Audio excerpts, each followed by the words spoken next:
नीट paper फुटी प्रकरणानंतर महाराष्ट्रातील कोचिंग क्लासेसच्या कारभारावर अनेक प्रश्नचिन्ह उपस्थित झाले.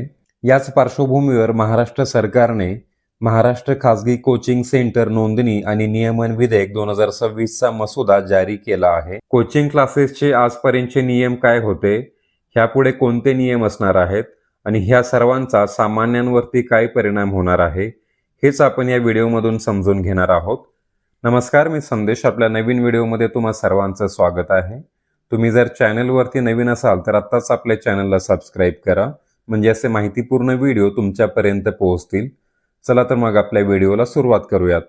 महाराष्ट्रात कोचिंग क्लासेससाठी काही नियम आणि स्थानिक पातळीवर काही परवानग्या होत्या, पण संपूर्ण राज्यासाठी खासगी कोचिंग उद्योगाचं व्यापक आणि स्वतंत्र नियमन करणारा कायदा अस्तित्वात नव्हता. केंद्रीय शिक्षण मंत्रालयाने जानेवारी 2024 मध्ये खासगी कोचिंग क्लासेससाठी काही मार्गदर्शक तत्त्वे जारी केली होती, मात्र त्याची अंमलबजावणी राज्यनिहाय वेगवेगळी होती. आता महाराष्ट्र सरकारने या क्षेत्रासाठी स्वतंत्र आणि कठोर नियम करण्याचा प्रस्ताव ठेवला आहे. ह्या नवीन कायद्यात कोणत्या तरतुदी असणार आहेत ह्याबाबत आपण सविस्तर माहिती पाहू. नवीन कायदा लागू झाल्यावर राज्यात खासगी कोचिंग क्लासेसना नोंदणी करणे बंधनकारक असणार आहे. सध्या सुरू असणाऱ्या खासगी कोचिंग क्लासेसना ऑनलाईन पोर्टलवर नोंदणी करण्यासाठी 6 महिन्यांची मुदत देण्यात येणार आहे. ही नोंदणी 3 वर्षांसाठी वैध असणार आहे. 25 पेक्षा जास्त विद्यार्थी संख्या असणाऱ्या खासगी कोचिंग क्लासेसना हा नवीन कायदा लागू असणार आहे. शाळेत विद्यार्थ्याचं नाव असतं, पण त्याचा बहुतांश वेळ कोचिंग क्लासेसमध्ये जातो.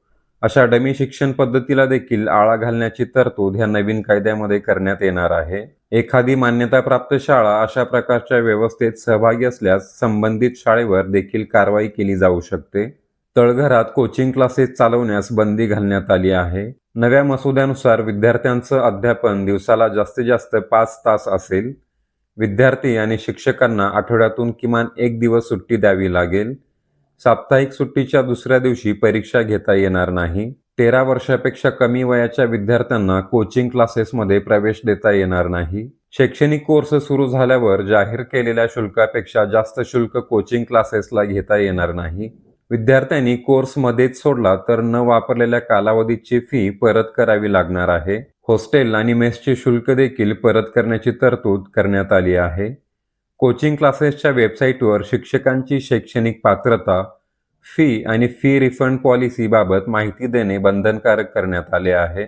ज्या व्यक्तीवर दखलपात्र गुन्हा नोंद असेल अशा व्यक्तींना कोचिंग क्लासेसमध्ये नोकरीवर ठेवता येणार नाही. कोचिंग क्लासेसना अग्निसुरक्षा व इमारत सुरक्षा प्रमाणपत्र घेणे आणि किमान 1 महिन्याचे CCTV जतन करणे बंधनकारक असणार आहे. पॉक्सो आणि लैंगिक छळाची तक्रार आल्यास 24 तासाच्या आत कारवाई करणे बंधनकारक असणार आहे.